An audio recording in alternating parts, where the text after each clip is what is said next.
शारीरिक व्यक्ति नरक की ओर जाता है और जो आत्मिक व्यक्ति है वो स्वर्ग की ओर जाता है। आत्मिक व्यक्ति संपन्नता की तरफ जाता है, शारीरिक व्यक्ति गरीबी की तरफ जाता है। हालेलुया। क्या चाहिए? गरीबी। चर्च में आने से भी गरीबी नहीं जाएगी, शरीर जीवन नहीं छोड़ोगे। आप ध्यान दीजिएगा सर। अब आप अमीर बनना चाहते हो, आत्मिक बन जाओ और अमीरी आपके पास आएगी निश्चित। हालेलुया। धरती पर दो जीवन है। कौन कौन सा जीवन है? एक आत्मिक जीवन है, एक शारीरिक जीवन है सर। बोले आत्मिक जीवन और शारीरिक जीवन। और एक जीवन है जो स्वर्गीय जीवन है, वो तो स्वर्ग में मिलेगा। लेकिन धरती पर हमारे पास दो जीवन है सर। बोलिए शारीरिक जीवन और आत्मिक जीवन। और ये दोनों जीवनों को आपको अच्छी तरह समझना है। शारीरिक जीवन कितना खतरनाक है और आत्मिक जीवन कितना हमारे लिए फायदेमंद है, ये बात आपको समझना बहुत जरूरी है सर। और पवित्र शास्त्र बाइबिल जो है इसमें बहुत जोर देती है। शारीरिक जीवन क्या है बाइबिल उसको भी समझा रही है, और आत्मिक जीवन क्या है बाइबिल उसको भी समझा रही है। शारीरिक जीवन वाले परमेश्वर को प्रसन्न नहीं कर सकते हैं, ऐसा एक वचन लिखा है। कहाँ लिखा है? जल्दी से आप देखिए, और वह है आपका रोमियो किताब 8 अध्याय 8। और जो शारीरिक दशा में है वो परमेश्वर को प्रसन्न नहीं कर सकते।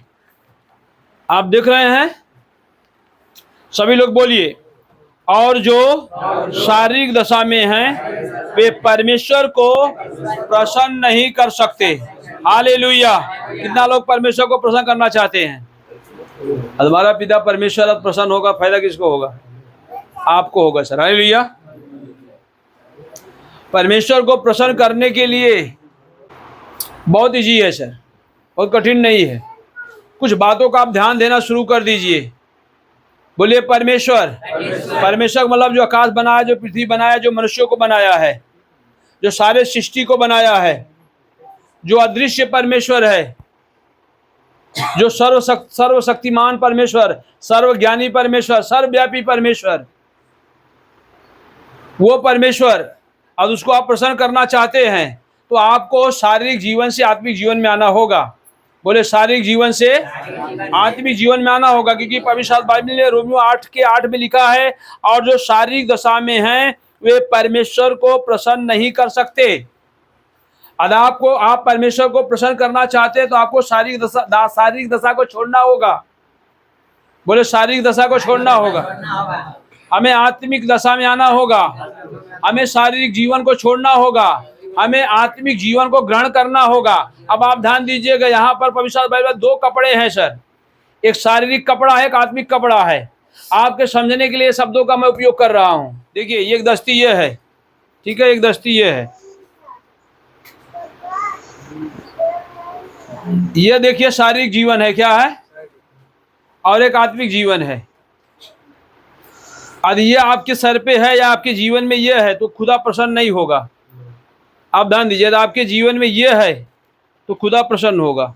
ये लिखा है वहाँ पे। यानी आपको यह शारीरिक जीवन को हटा करके आपको आत्मिक जीवन रखना होगा। यहाँ पर लिखा है देखिए, और जो शरीरी दशा में है वे परमेश्वर को प्रसन्न नहीं कर सकते। अब मान लीजिए आपका यह जीवन है, यह शारीरिक जीवन है, यदि आप इससे अपना सर ढके हो, क्या है, इससे आप अपना सर ढके हो ऐसे, ठीक है, ये शारीरिक जीवन है, ठीक है। और एक ये जीवन है, कौन सा जीवन चाहिए? ये आत्मिक जीवन है, क्या है, कौन सा जीवन चाहिए? ये कपड़े की जरूरत है, ये आत्मिक जीवन। ये आत्मिक जीवन क्या है, शारीरिक जीवन क्या है, जिसी पर हम फोकस करने वाले, जिसे आप समझ सके इसको। हालेलुया। क्योंकि शारीरिक जीवन से परमेश्वर प्रसन्न नहीं होगा सर, परमेश्वर आत्मिक जीवन से प्रसन्न होगा। अब एक वचन और हम दे रहे हैं आपके सामने, आप ध्यान दीजिएगा।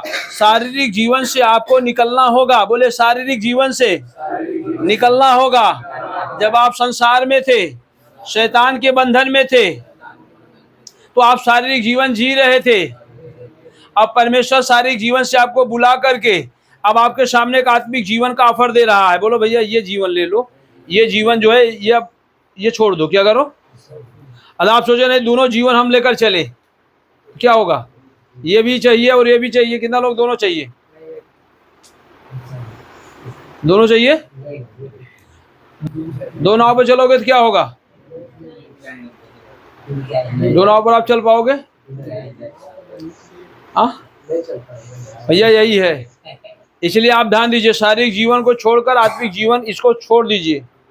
आप सिर्फ आत्मिक जीवन को लगा लीजिए, यही पहन लीजिएगा। खुदा यही चाहता है। तो आत्मिक जीवन क्या है और शारीरिक जीवन क्या है, इसको आपको समझना बहुत जरूरी है। क्योंकि आत्मिक जीवन से परमेश्वर प्रसन्न होगा, शारीरिक जीवन वालों से परमेश्वर बैर रखता है। कहाँ लिखा है? जल्दी से एक वचन लिख लीजिए, रोमियो 8:7। क्योंकि शरीर पर शरीर पे मन लगाना तो परमेश्वर से बैर रखना है। क्योंकि न तो परमेश्वर की व्यवस्था के अधीन है, न हो सकता है। बोलिए, क्योंकि शरीर पर मन लगाना परमेश्वर से बैर करना। एक दूसरे बोलिए, शरीर पर मन लगाओगे तो परमेश्वर के दुश्मन हो जाओगे। ये लिखा हुआ, मैं नहीं बता रहा हूँ सर। अब शरीर पर मन लगाना क्या है? अब आप ध्यान दीजिए, एक मन है जो शारीरिक मन है और एक आत्मिक मन है। बहुत ध्यान समझिएगा। एक ऐसा मन है जो छुटकारा पाया हुआ मन है और एक मन है जो छुटकारा नहीं पाया हुआ है। तो जो छुटकारा पाया हुआ मन नहीं है वो शारीरिक मन है।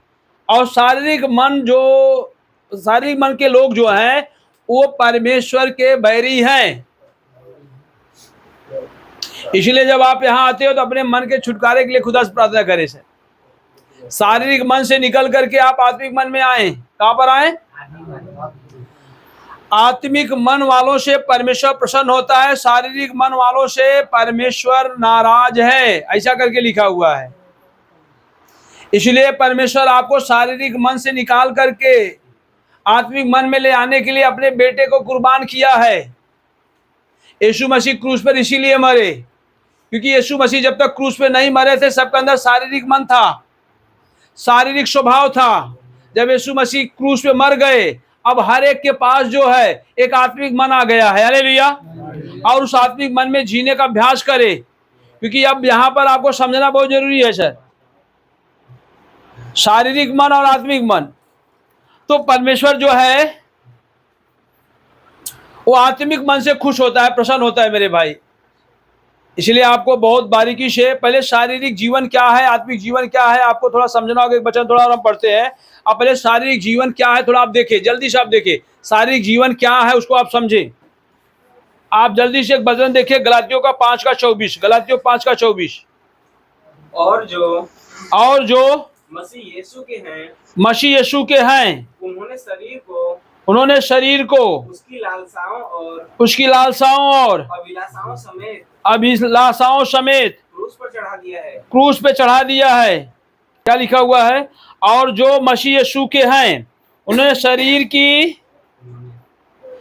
को उसकी लालसाओं और अभिलाषाओं समेत क्रूस पे चढ़ा दिया है। यानी जो शारीरिक मन है, जो शारीरिक जीवन है, उसमें क्या होता है आप ध्यान दीजिएगा। उसमें अभिलाषा होती है और लालसा होती है, मतलब वासना होती है, अभिलाषाएं होती हैं। संसार की अभिलाषा सर, संसार की वासना होती है।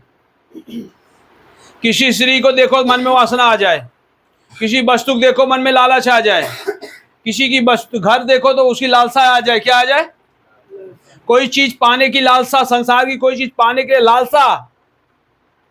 अब नहीं, हालांकि वो हमारी जरूरत है संसार की चीजें, लेकिन उसकी लालसा बुरा है, उसकी लालच बुरी है, उसकी वासना बुरी है। और उस मन से हमें परमेश्वर छुड़ाना चाहता है सर। बोले शारीरिक मन, शारीरिक जीवन। शारीरिक जीवन का और एक लक्षण और कुछ वचन हम आपके सामने रख रहे हैं। ये जो शारीरिक जीवन क्या है आप समझे। यदि ये जीवन आपके अंदर है तो आप परमेश्वर को प्रसन्न नहीं कर पाओगे मेरे भाई। और इसी जीवन से निकालकर परमेश्वर आपके पास एक नया जीवन लेकर आया है। क्या है शारीरिक जीवन, हम आपके भाषा में समझाना चाहते हैं। आप आ रहे हो, ठीक है, आशीष तो सबको मिली है, सबको चंगाई मिली है, सबको कुछ ना कुछ तो फायदा हुआ है। लेकिन इस फायदा आपके जीवन में बना रहे और ये फायदा बढ़ता जाए और आशीष बढ़ती जाए, तो आपको कुछ चीजों से बहुत सावधान रहना है। आप ध्यान दीजिएगा, क्योंकि बाइबिल के आधार पे मसीह जीवन बहुत आशीष का जीवन है। सर क्या है? मसीह माने का मतलब आशीष ही आशीष है। मसीह माने का मतलब आपकी पांचों उंगली घी में है। इतनी आशीष आती मसीह जीवन में, पूछो मत। लेकिन कुछ बातों से आपको बहुत सावधान रहना है। सर किन बातों से सावधान रहना है? शारीरिक जीवन से आपको, शारीरिक जीवन आपको छोड़ना है। बोले शारीरिक जीवन छोड़ना है, पुराना स्वभाव छोड़ना है, शारीरिक मन से निकलना है। अब आप ध्यान दें, 3 चीजों से आपको बहुत सावधान रहना है। शरीर की क्रिया, शरीर की वासना, शरीर की अभिलाषा। बोले शरीर की क्रिया, शरीर की वासना, शरीर की अभिलाषा। ये 3 चीजों से आपको बचना है, इस पे जयवंत होना है। अगर 3 चीजों पर आप जयवंत हो गए तो आप आशीष में धीरे धीरे बढ़ते ही रहोगे। जैसे एक पेड़ जमीन में लगाया गया है, एक बीज जमीन में बोया गया है, वो बीज क्या है? पौधा बनता है, फिर पेड़ बनता है और फिर फलने लगता है। ऐसे ही आपका जीवन है मेरे भाई। 3 चीजों से आप सावधान रहिए। और इस 3 चीजों से बचने के लिए परमेश्वर हमें क्या दिया? आत्मा दिया, वचन दिया, कलीसिया दिया, सेवक दिया, प्रार्थना दिया।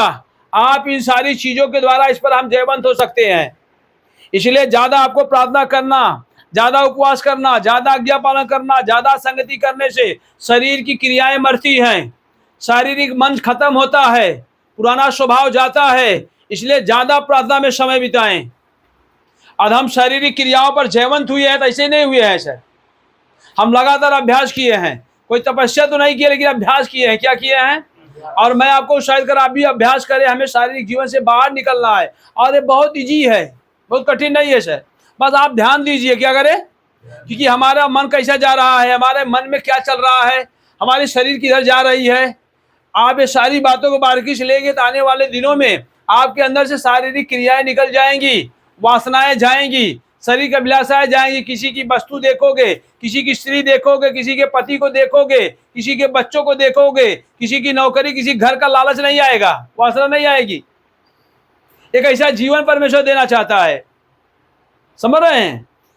तो आप ध्यान दीजिए। देखिए शारीरिक जीवन क्या है, कुछ वचन के द्वारा हम आपको दिखा रहे हैं। जल्दी से आप देखिए ये क्या है शारीरिक जीवन, जो गलातियों की किताब 5 अध्याय 19 से लेकर 21 तक लिखा है सर। जल्दी से आप देख लीजिएगा। यही है शारीरिक जीवन, यद आपके अंदर है तो आप शारीरिक जीवन जी रहे हो, कलीसिया में आ रहे हो, बाइबिल पढ़ रहे हो, बपतिस्मा लिए हो, उसे कोई लेना देना नहीं है सर। यह तो शारीरिक जीवन से निकले के माध्यम है। लेकिन क्या आपके अंदर से सब निकल गया है? अब निकल गया है तो आप फिर इसमें वापस मत जाइएगा। आप ध्यान दीजिएगा। और नहीं निकला है, इसको निकलने के लिए दुआ कराइएगा, दुआ करिएगा सर। आशीष अपने आप आपका दरवाजा खटखटाएगी। क्या करेगी? आशीष चिंता मत करे, नौकरी की चिंता मत करे, पैसे की चिंता मत करे। जो आपकी जरूरतें हैं परमेश्वर पूरा करेगा, क्योंकि परमेश्वर जो है वो अपने बच्चों का ख्याल करता है।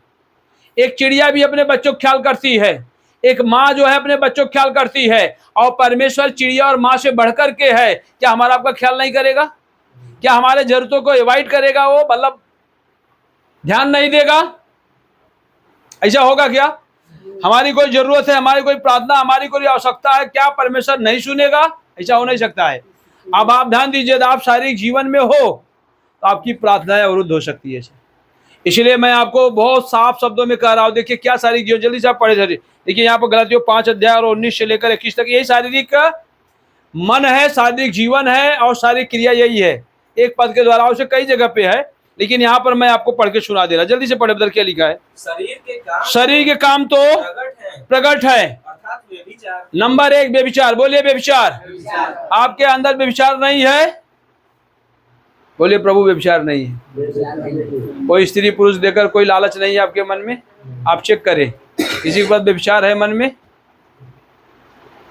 ये शारीरिक जीवन है, आप आत्मिक नहीं हो सर।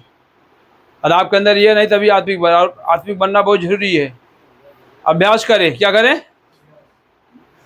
इतनी आशीष पाओगे मेरे भाई, आप उस आशीषों को, उन आशीषों के लिए खुदा का धन्यवाद करेंगे। मेरे मन में विचार नहीं है, और चेक, माइंड को चेक करें। नंबर 1। नंबर 2 क्या है सर? गंदे काम ये भी व्यभिचार से ही संबंध रखता है। लुचपन भी ये व्यभिचार से ही संबंध है इसका। मूर्ति पूजा, दो प्रकार की मूर्ति पूजा है, एक मानसिक मूर्ति पूजा है, शारीरिक मूर्ति पूजा है। टोना, टोना, बैर, टोना समझ रहे हैं, जादू टोना, तंत्र मंत्र।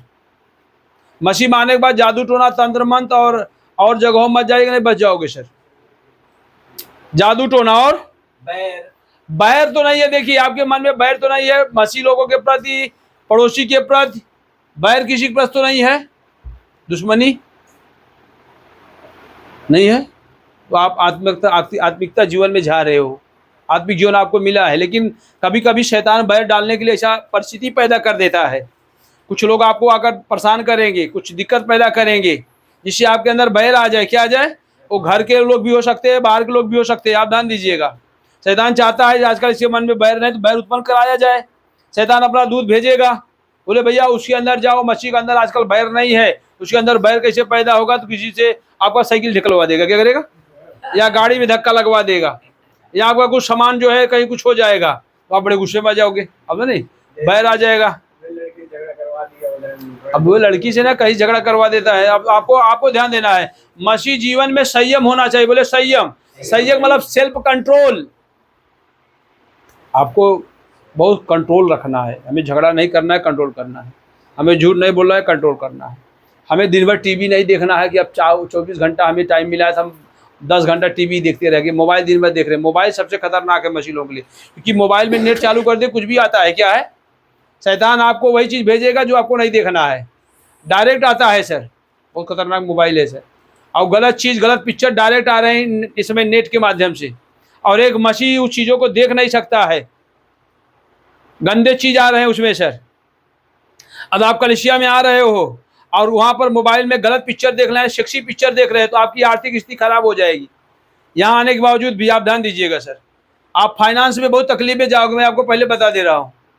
इसलिए आप बहुत सावधान रहिएगा। ऐसे मूवी देखना बंद कर दीजिएगा।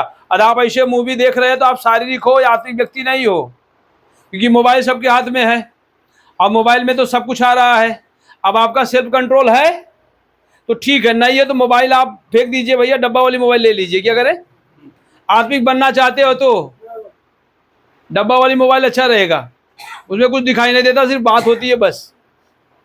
अब कंट्रोलिंग है तो ही आप बड़ी मोबाइल रखो, क्योंकि जो उसमें गलत चीज देख रहा है वो शारीरिक व्यक्ति है, वो आत्मिक व्यक्ति नहीं है। और ऐसे बहुत से विश्वासियों को मैंने रिकॉर्ड किया, बत्तीसवां लिए चर्च में 10 साल से जो मेंबर है वो आदमी सेक्सी पिक्चर देख रहा है मोबाइल में। इतना दुख की बात है सर, और उसकी स्थिति बिगड़ रही है। उसमें कलीसिया का दोष नहीं है, प्रभु का दोष नहीं है, पास्टर का दोष नहीं है, वो आदमी वहाँ आनंद ले रहा है। क्या है? इसलिए उसकी परिस्थिति क्या हो रही है? खराब हो रही है। आप ध्यान दीजिएगा सर। इसलिए मसीह जीवन समझे, इसलिए मैं खोल करके कुछ बातें आपको बोल रहा हूँ। इसमें शर्म नहीं है। शर्म कब होगा? जब आप नरक में जाओगे। कहाँ जाओगे?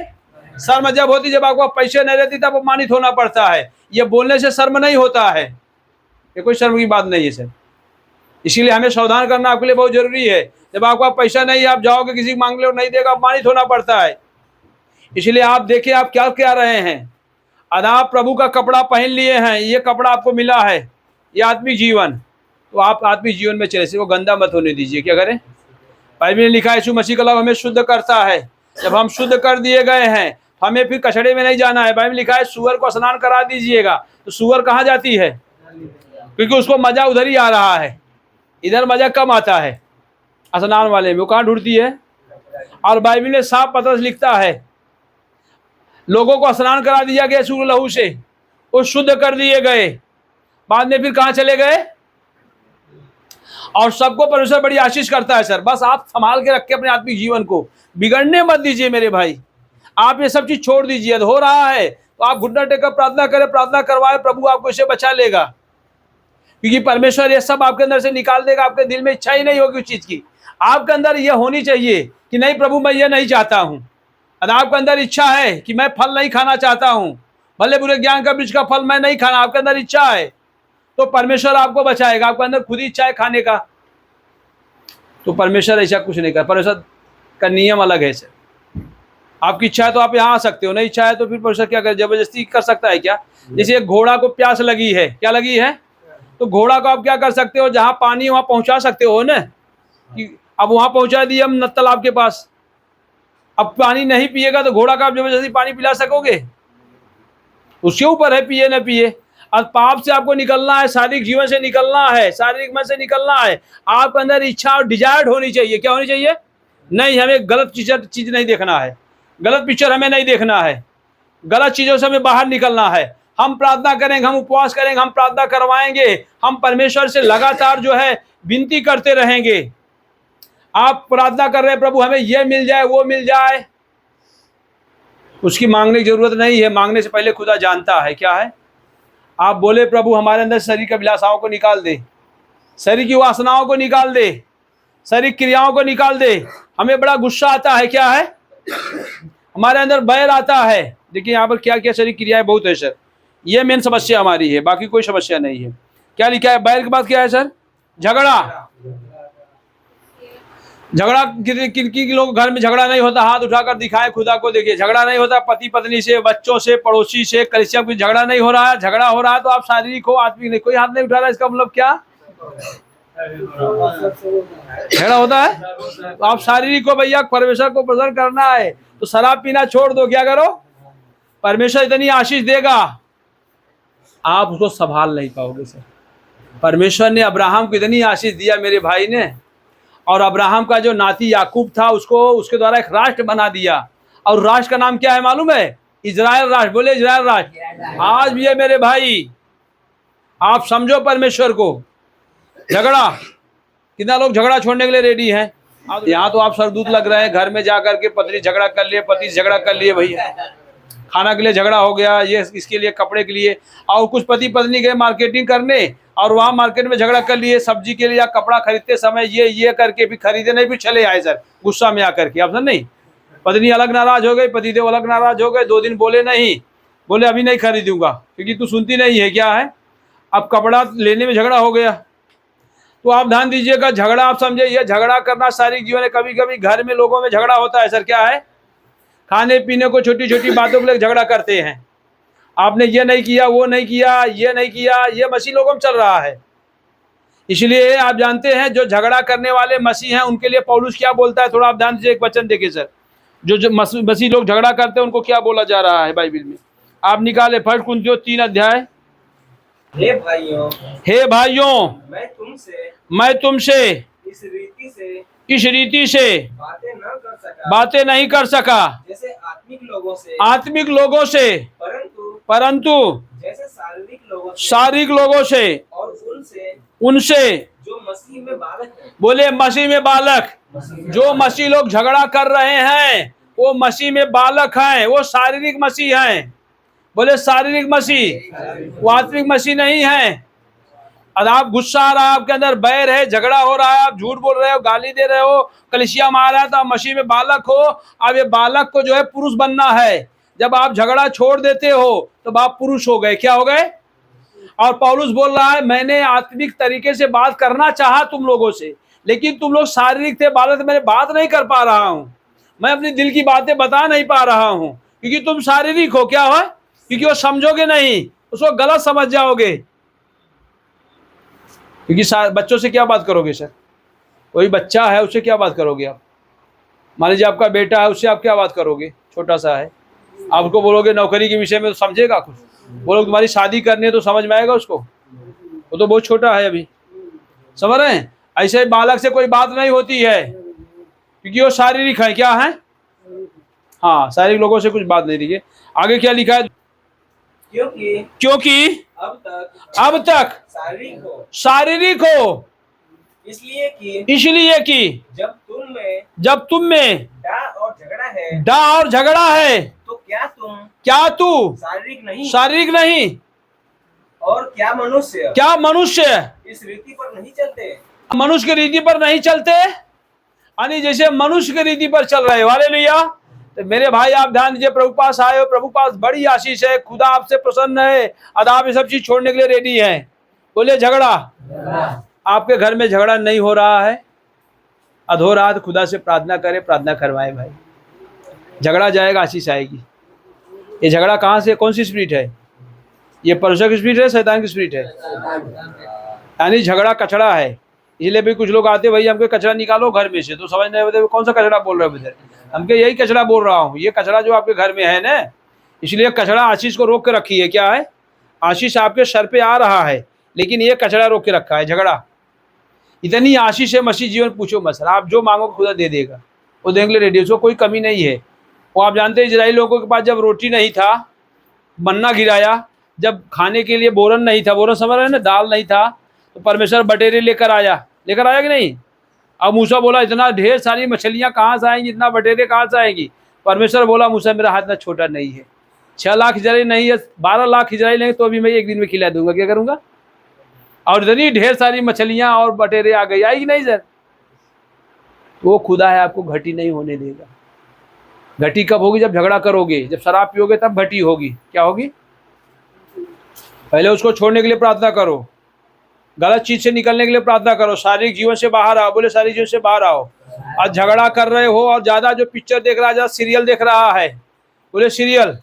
आजकल बहुत सीरियल आ रहा है ना, मैं तो सीरियल का याद नहीं है, लेकिन बहुत लोग सीरियल देख रहे हैं। सीरियल देख रहे हो तो क्या है? ये शारीरिक जीवन है सर। आपको बोला गया भैया 1 घंटा बाइबल पढ़ लो, मन नहीं कर रहा है आपको, और आप टीवी में इतना टाइम गुजार रहे हो, पूछो मत। गप करने के लिए बोल दो, बहुत गप कर रहे हो, कोई आ गया रिश्तेदार तो बड़ी बड़ी बात हाँक रहे हो, लेकिन बाइबल आप आधा घंटा नहीं पढ़ पा रहे हो कि चलो बाइबल पढ़ने, थोड़ा प्रार्थना कर रहे। जब बाइबल पढ़ोगे तब जाकर उसको बताओगे, तब वो सुनेगा ना। आप तो खुद ही खाली हो, और जब जाओगे बताने के लिए, संसार की बात बताओगे उसको, तो सुनेगा क्या? आज मैं दिन भर मोबाइल देखूँ, आकर यहाँ प्रचार करूँ, तो क्या फायदा होगा? क्या आपको? क्या हमारे पास मोबाइल नहीं? हमारे पास देखिए अच्छी मोबाइल है, अभी 5G हम करा लेंगे तो दिन भर नेट चलेगा। क्या हम यही दिन भर देखते रहेंगे? हम तो दिन भर फ्री रहते हैं, हमारे पास कोई काम नहीं है, प्रचार करते हैं और बस, और प्रार्थना करते हैं। हम चाहे दिन भर मोबाइल देख सकते हैं, कोई हमें रोक नहीं सकता है। लेकिन मैं खुदा से डरता हूँ कि खुदा हमें देख रहा है, इसलिए हम मोबाइल में कुछ देखते उगते नहीं। कभी न्यूज़ हम देखते हैं, ऐसा नहीं बोल रहा हूँ, कभी कुछ बातें आती है तो हम कुछ देख लेते हैं, बाद में हम पश्चाताप करते हैं तो भी, और फिर हम परमेश्वर के साथ समय बिताना चाहते हैं, क्योंकि हमें आत्मिक जीवन जीना क्या है? हमें प्रभु लिए कुछ करना है, हमें प्रभु में बढ़ना है। बहुत सी आत्माएं नाश हो रही, उनको बचाना है। क्या है? हमारा देश नरक में जा रहा है, हमारा देश गरीबी में जा रहा है, शराब में जा रहा है, लोग कितने तकलीफ में हैं, उनको बचाना है। और आप छोड़ना नहीं चाहते हो और बचाना चाहते हो, लोग नहीं बचा पाओगे सर। पहले आप शारीरिक जीवन छोड़ो, बोलो शारीरिक जीवन छोड़ना है, झगड़ा छोड़ना है, बैर छोड़ना है। और जो झगड़ा करता है दूध पीने वाला बच्चा है, बोले दूध पीने वाला। ये बच्चे लोगों को कुछ काम के नहीं है सर, कलीसिया में किसी काम के नहीं से लोग, और कलीसिया में कुछ काम दे दो वहां भी झगड़ा कर लेंगे। क्या है? कुछ काम भैया ये सामान लेकर आ जाने का, और रास्ता में पता 2 लोग विश्वासी जा रहे, झगड़ा कर लिए। क्या है? मतलब मैंने बोला भैया वो स्टैंड लेकर आ जाना है, कुर्सी लेकर आ जाना, या 2 लोगों को लेकर आ जाना, अब बीच में झगड़ा कर लिए, तो लोग बोले ये कौन से लोग हैं सर? तो झगड़ा करने वाले, बैर रखने वाले किसी काम के नहीं है। आत्मिक व्यक्ति क्या है? झगड़ा नहीं करेगा। आत्मिक व्यक्ति लोगों को भलाई करता है, और शारीरिक व्यक्ति लोगों की बुराई करता है। क्या करता है? बोले शारीरिक व्यक्ति बुराई करेगा और बुराई सुनेगा। उसको बुराई सुनने में मजा आता है और बुराई करने में मजा आता है।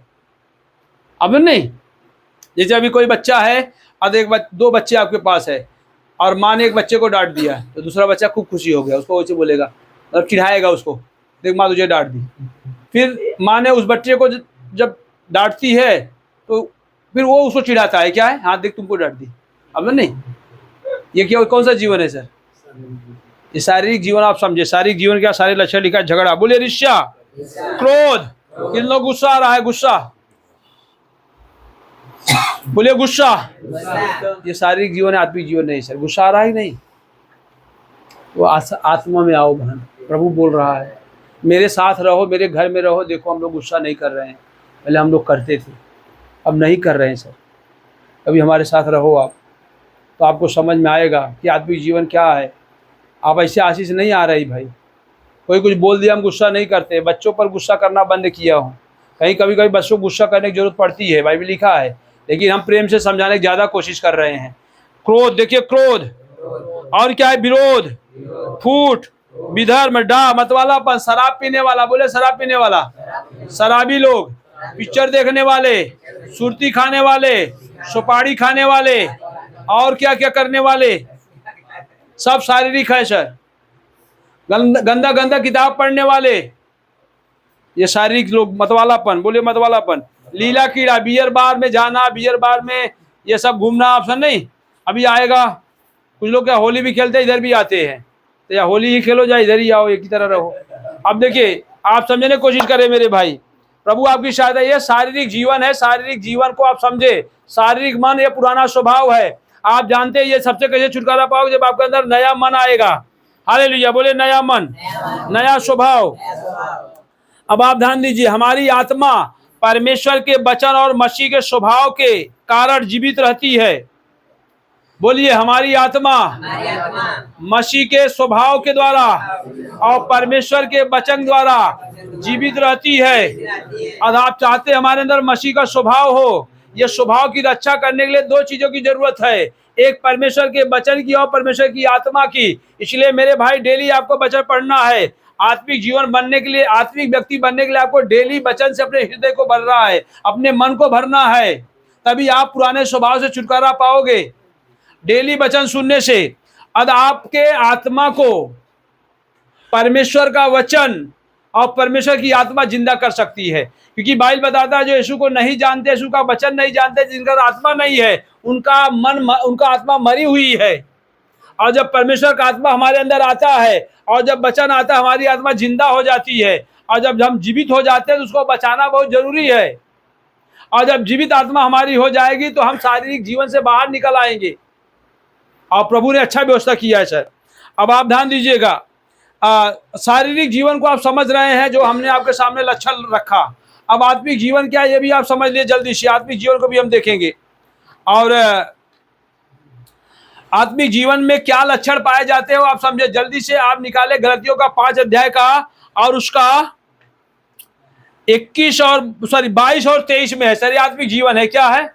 आत्मिक जीवन में विश्वास होता है। बोले विश्वास। आप जब विश्वास करते हो यीशु मसीह पर, उसके वचन में विश्वास करते हो, तो आपके अंदर परमेश्वर अपनी आत्मा डालता है, अपना वचन डालता है। और जब आत्मा आ गई, तो आत्मा आने के बाद आपके अंदर ये सारे फल आ गए हैं, तब तो आप आत्मिक हो। ये सारे फल कौन कौन से फल, जल्दी से आप ध्यान दीजिएगा। नंबर 1 पहला फल क्या है? आत्मा का फल। आत्मा का फल प्रेम। बोलिए प्रेम। अब प्रेम को आपको समझना हो सर। एक शारीरिक प्रेम होता है, एक आत्मिक प्रेम होता है, एक ईश्वर का प्रेम होता है, एक वेश्याओं से भी लोग प्रेम करते हैं, वेश्या भी प्रेम करती है, वो घटिया प्रेम है। एक प्रेमी प्रेमिका का प्रेम होता है जो स्वार्थी होता है। लेकिन जो परमेश्वर का प्रेम है वो आपके अंदर होना चाहिए। बोले परमेश्वर का प्रेम, मसीह का प्रेम, ये आपकी आत्मा में होना चाहिए। किसी से आप प्रेम करें बिना किसी लालच के करें, क्या करें? यह मत देखें इनसे फायदा है तो मैं प्रेम करूंगा, क्या मिलने वाला है तो भाई प्यार करें। यानी जो परमेश्वर प्रेम है, अगापे है, क्या है? जो अनलिमिटेड है सर, बिना किसी शर्त के प्रेम करता है, क्या है? अब आप ध्यान दीजिएगा, परमेश्वर का प्रेम। बोलिए परमेश्वर का प्रेम। और आत्मिक व्यक्ति बड़े आनंदित रहते हैं। बोलिए आनंद है। आनंद है सबके अंदर? हाथ उठा के दिखाया जाए आनंदित है। यही है या घर पे भी आनंद रहेगा? क्योंकि ये तो कलीसिया में आनंद आता है, यहाँ पर, यहाँ तो आनंद रहता है। आनंद, बोलिए आनंद। शांति। हाँ, जो आपका पवित्र जब स्वभाव होगा तो आपके अंदर शांति आएगी। क्या आएगी? और जब पुराना स्वभाव आपके अंदर होता है, आप मृत्यु की ओर जाओगे, अशांति की ओर जाओगे। और जब हमारे अंदर जो है पवित्र स्वभाव होगा, मसीह का स्वभाव होगा, तो शांति आपके अंदर बहेगी। क्या बहेगी? शांति आपके हृदय में आएगा, मन में आएगा, शरीर में आएगा, चेहरे पे दिखाई देगा सर। बोले शांति। और क्या है? धीरज। कितना भी दुख हो जाए, कितना भी तकलीफ हो जाए, लेकिन आप प्रभु की महिमा करना नहीं छोड़ेंगे सर। ये एक फल है। कभी कभी कुछ लोगों के जीवन में तकलीफ आता है, मसीह को छोड़ देते हैं। मतलब जब तकलीफ आता है स्वभाव बिगाड़ लेते हैं सर। धीरज में क्या होता है, चाहे कितना भी आपका छीन लिया जाए, लूट लिया जाए, खो जाए, लेकिन आप मसीह स्वभाव में रहोगे। इसी को धीरज बोलते हैं। जैसे मान लीजिए आपको खाना नहीं मिला, आपको बैठने के लिए नहीं मिला, और आपका स्वभाव क्या आ जाए, न बिगड़ा, तब तो आपके अंदर धीरज है। कभी कभी क्या होता है मालूम है आपको, जैसे आप कहीं हो और आपको बैठने को नहीं मिला, आपने बहुत वेट किया, बहुत अच्छा से थे, लेकिन आपको कोई बैठने नहीं दिया, तो फिर हमारा स्वभाव क्या होता है, फिर बिगड़ने लगता है। अब नहीं, फिर गुस्सा आने लगता है, हम अपना धीरज खो देते हैं। क्या है? धीरज का मतलब होता है कि हमें बैठने को नहीं मिला, इसके बाद भी अपना स्वभाव बिगड़ने न दें। या मान लीजिए कोई आपको मार दिया, लेकिन आप मारने के बाद भी अपना स्वभाव मसीह से बना के रखे हैं, बिगड़ने नहीं दिए, तब तो आपके अंदर धीरज है। और कोई मारा और आपने भी क्या किए, थोड़ा टाइम धीरज रखे, मसीह जैसा बने रहे, बाद में उसे फिर मारा, फिर आप गुस्सा आ गए, बोले अब तो हम छोड़ेंगे नहीं, क्या है अच्छा वाला धीरज छोड़ दिए सर। कभी कभी आप कहीं जाते हो, आप ध्यान दीजिए, आपकी बीवी ने कुछ सामान आपको नहीं दिया, आपने बोला ये सामान वहाँ रख देना, और बीवी ने क्या काम किया, सामान नहीं रखी, बेचारी भूल गई, और आपने इतना गुस्सा में आ गए तो तोड़ फोड़ करने लगे, क्या है, अपना स्वभाव बिगाड़ लिए, इसका मतलब धीरज। और कहीं कहीं आप मान लीजिए कहीं जा रहे थे, बहुत तैयारी कर रहे थे, और कोई सामान आपने रखा था वो गिर गया और मिल नहीं रहा है, आप बड़े जल्दी में हो कि आपके पास टाइम ही नहीं है कि आप ढूंढ सके, और उस समय आपका स्वभाव क्या हो गया, बिगड़ गए पूरा। जाते जाते आप घर में क्या कर दिए, तांडव कर दिए सर, यानी मसीह का स्वभाव छोड़ दिए, शैतानी स्वभाव में आ गए, शारीरिक मन में चले गए, आत्मिक जीवन छोड़ दिए। आप बहुत ध्यान दीजिएगा, ज़्यादातर मशीनों के साथ यही होता है, जब आप लगातार मशीन चलते रहोगे ना, ये प्रॉब्लम आएगा, धीरज नहीं रहता है लोगों के अंदर। कुछ सामान गुम हो गया, कुछ नहीं मिला, देखो फिर उनका बहुत झगड़ा करते हैं सर। कुछ लोगों का मसीह लोगों का झगड़ा देखकर संसार वाले भी नाराज हो जाते हैं, मतलब वो शर्मा जाते हैं सर, यार ये लोग मसीह लोग हैं क्या। धीरज का मतलब ये होता है, धीरज का मतलब मसीह के स्वभाव में हर परिस्थिति में बने रहना ही धीरज है। कोई भी परिस्थिति आपके जीवन में आए, अब मान लीजिए आप गाड़ी जा रहे हैं और ट्रैफिक लगा हुआ है, और अब वहाँ ट्रैफिक खुलने में टाइम लग रहा है, आप गुस्सा में आकर आप झगड़ा कर लिए, ऐसा भी होता है कभी कभी सर। ये सारा मतलब मसीह का स्वभाव को छोड़ देना ही, शरीर में चले जाना मतलब धीरज नहीं है। कहीं कोई भी परिस्थिति रहे मेरे भाई, धीरज, बोलिए धीरज, ये धीरज को आप समझ गए होंगे मैं विश्वास। बोले कृपा, हमारे अंदर कृपा होनी चाहिए। बोले भलाई, हम भलाई करना चाहिए। हेलो, भलाई, चाहे कितना भी आपके लोग बुराई करे, भलाई जब हम करते हैं, परसों को भेंट चढ़ाते हैं, हमारे दिल दिमाग में भलाई भरी रहनी चाहिए। कहा लिखा है जल्दी से, परमेश्वर एक ऐसी जाति बनाना चाहता है जो भलाई में सरगर्म हो। कहा लिखा है जल्दी से आप देखें, तीतुस किताब 2 अध्याय और उसका 14। आप जानते हैं परमेश्वर यहाँ किस लिए हमें बुलाया है, यहाँ कलीसिया में आप किस लिए आ रहे हो, क्यों कलीसिया में परमेश्वर आपको लेकर आया है, क्यों यीशु मसीह क्रूस में मर गया है, उसका एक ही कारण है सर। आप जल्दी से आप देखिए क्या है, जल्दी से आप पढ़े बदल 14, तीतुस का 2 का 14 क्या लिखा है, जिसने अपने आप को हमारे लिए दे दिया कि हमें हर प्रकार के अधर्म मतलब हर प्रकार के शारीरिक काम से छुड़ा ले और शुद्ध करके अपने लिए एक ऐसी जाति बनाए जो भले भले कामों में सरगर्म हो। बोलिए एक दूसरे से, बोलिए परमेश्वर हमें इसलिए बुलाया है, भलाई करने में हमें सरगर्म होना है, ठंडा नहीं होना है, हमें भलाई करना जारी रखना है। सिर्फ हमें भलाई के लिए यहाँ बुलाया गया है, किसी का बुराई करने के लिए नहीं, किसी की हानि करने के लिए नहीं, किसी पर दोष लगाने के लिए नहीं। सर आप कितना भलाई कर सकते हो, जब आप भलाई करोगे मेरे भाई, खुदा को भेंट चढ़ाओगे। इसलिए परमेश्वर कैसी जाति बनाना चाहता है, दुनिया में सिर्फ भलाई करे। क्या करे, दुनिया की जो जातियां है बुराई करती है, भलाई नहीं करती है सर। अब आप सही से खा पी रहे हो तो वो सोचते हैं कि कैसी बुराई हो जाए। अब नहीं, आप जा रहे हो तो आपके साइकिल में भी लोग पंचर कर देते हैं। आप नौकरी कर रहे हो तो नौकरी आपको वहां से क्या करते हैं, ऐसा कुछ करें कि नौकरी चली जाए, क्या हो जाए। आपका व्यापार चल रहा है, व्यापार गिराने के चक्कर में लगे कुछ लोग। ये संसार का जीवन है, लेकिन परमेश्वर यहाँ आप भलाई करोगे तो जिसके साथ भलाई करो उसको कम फायदा होगा, लेकिन जो भलाई करता है उसको ज्यादा फायदा मिलता है। आप ध्यान दीजिएगा, परमेश्वर उससे स्वर्ग से भलाई लेकर आता है। जिसकी भलाई करना उससे आशा मत रखना कि वो हम भलाई की हमारी भी करेगा। कुछ लोग इसलिए भलाई करते हैं, मैं कर रहा मुझे भी करेगा। कुछ लोग पैसा इसलिए देते हैं, भैया मैं दिया मैं लूंगा। फिर ये मेंटलिटी निकाल दो दिमाग से। आपने दिया है, भलाई किया है, खुदा आपको देगा। कौन देगा, इतना आपको भरोसा है खुदा पे, ऐसा मेंटलिटी आपकी हो जाए सर। भलाई का मतलब समझे, आप भलाई करोगे परमेश्वर आपको आशीष देगा। कोई आदमी से उम्मीद मत रखिएगा, और ऐसे आदमी को भलाई करिए जो भलाई करने लायक भी न हो। आपको आशा भी निकली भैया हम किए हमको भी मिलेगा, ऐसा कभी बस सोचिएगा। भलाई करोगे तो आपकी भलाई कौन करेगा? परमेश्वर। जैसा आप बोओगे वैसा काटोगे। आज आपने भलाई किया, आज बोया, फिर कटने का टाइम आएगा। आदमी जैसा व्यवहार करता है वैसे उसके साथ होता है सर। जैसा किसान बोता है वैसा काटता है। अरे बोने के सिद्धांत को आप समझे, जितना आप बोने के सिद्धांत को समझोगे, जब आप पैसा बोते हो कलिसिया में, आज बो रहे, एक दिन पैसा काटोगे। अच्छा व्यवहार कर रहे हो तो आपका ये व्यवहार एक दिन काम आएगा। इसलिए भलाई करो। बोले भलाई। आप सोच रहे भैया वो हमारे साथ भलाई नहीं कर रहे, पहले आप करो। जो आपके साथ बुराई करो उसमें भलाई करो, फिर आपके साथ भलाई होगी। भाई कहता है जैसा तुम करो वैसे तुम्हारे साथ होगा। वो आप बोल रहे मुझे वो इज्जत नहीं दे रहा है, पहले आप इज्जत देना शुरू करें। आप बोले मुझे अपने घर पे नहीं बुला रहा, आप पहले बुलाए, आप पहले करें सर। हालेलुया। जैसे आप करेंगे मेरे भाई आप साथ ऐसे होगा। बोले भलाई। आप किस लिए बुलाए गए हो? पत्नी के साथ भलाई करो, बच्चे के साथ भलाई करो, पति के साथ भलाई करो। अब पति का टांग पकड़ मत खींचिए सर। आप पति कितना भलाई कर सकती हो? पत्नी का कितना भलाई कर सकते हो सर? कितना मदद कर सकते हो? पत्नी आ रही है तो उसकी आप मदद कर सकते हो। मैंने एक पास्टर को देखा, उनकी लड़की आई और जाकर पास्टर ने उसका झोला उठा करके फिर लेकर आकर रखते हैं अपनी लड़की का।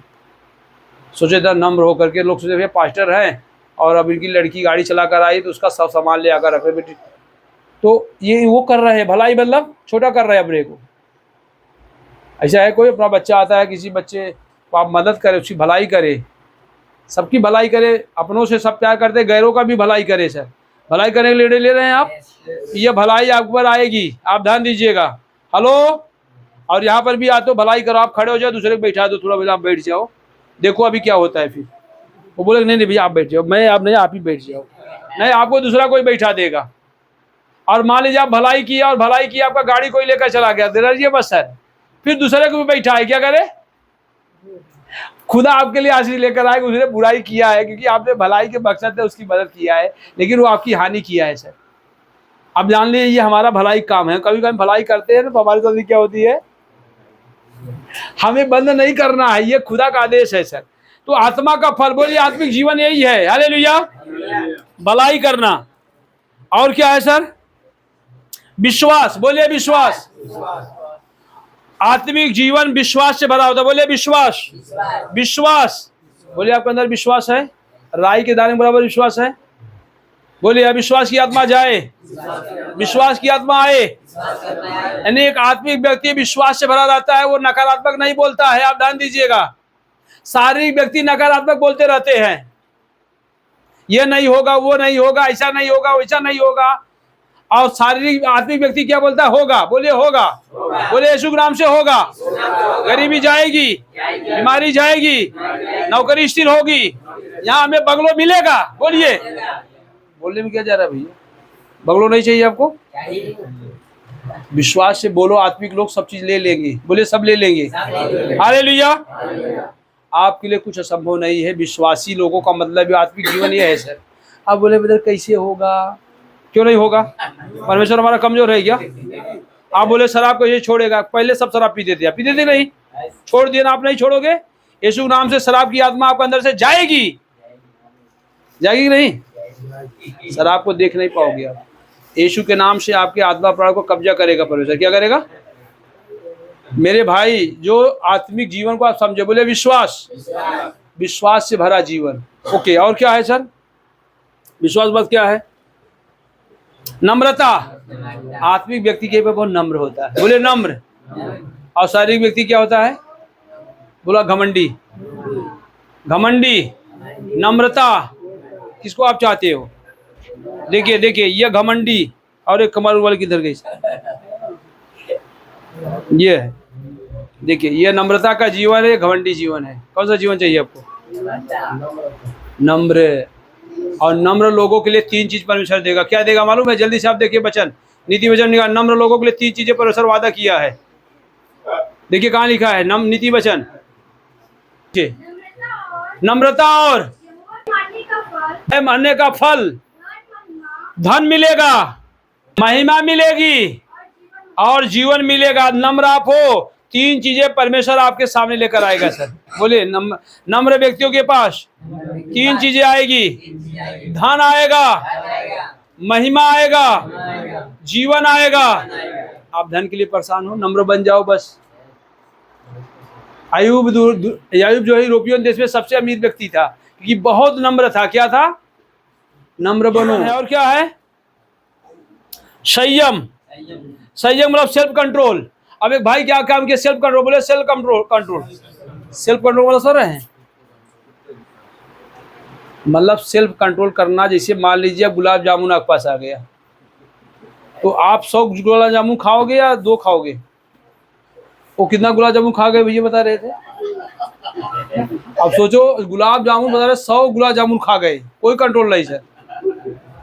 अब 100 गुलाब जामुन खाओ, जियोगे या मरोगे, क्या हालात होगी आप सोचो। सेल्फ कंट्रोल में हमें पिक्चर नहीं देखना है, हमें झगड़ा नहीं करना, हमें इतना ही खाना है। अब खाना ज़्यादा आ गया, अब ज़्यादा खा लिए, क्या किए? इतना खाते चले जा रहे हो।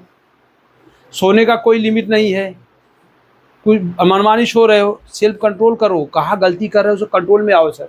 संयम मतलब सेल्फ कंट्रोल होता है, मतलब हमें हर जगह कंट्रोल करना है। शरीर की क्रियाओं को कंट्रोल करना है, वासनाओं को कंट्रोल करना है।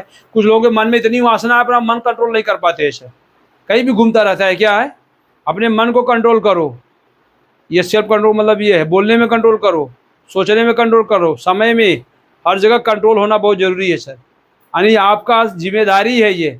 आत्मिक व्यक्ति खुदा को खुश करता है। बोलिए आत्मिक व्यक्ति परमेश्वर को प्रसन्न करता है। शारीरिक व्यक्ति परमेश्वर को नाराज करता है। शारीरिक व्यक्ति मृत्यु की ओर जाता है, आत्मिक व्यक्ति शांति की ओर जाता है, शारीरिक व्यक्ति नरक की ओर जाता है, और जो आत्मिक व्यक्ति है वो स्वर्ग की ओर जाता है। आत्मिक व्यक्ति संपन्नता की तरफ जाता है, शारीरिक व्यक्ति गरीबी की तरफ जाता है। हालेलुया। क्या चाहिए? गरीबी। चर्च में आने से भी गरीबी नहीं जाएगी, शरीर जीवन नहीं छोड़ोगे, आप धन दीजिएगा सर। अब आप अमीर बनना चाहते हो, आत्मिक बन जाओ, और अमीरी आपके पास आएगी निश्चित। हालेलुया। इसलिए आत्मिक जीवन प्राप्त करने के लिए मेहनत करो। नौकरी के लिए मेहनत कर रहे हो, ठीक है, आपने बहुत किया नौकरी के लिए मेहनत। आज से बोलिए आत्मिक व्यक्ति बनना है मुझे, आत्मा से भरना है, आत्मा के फलों से भरना है। हालेलुया।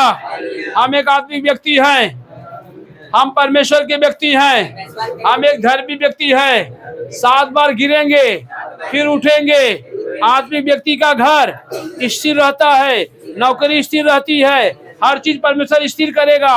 अदाप आत्मिक हो। हालेलुया।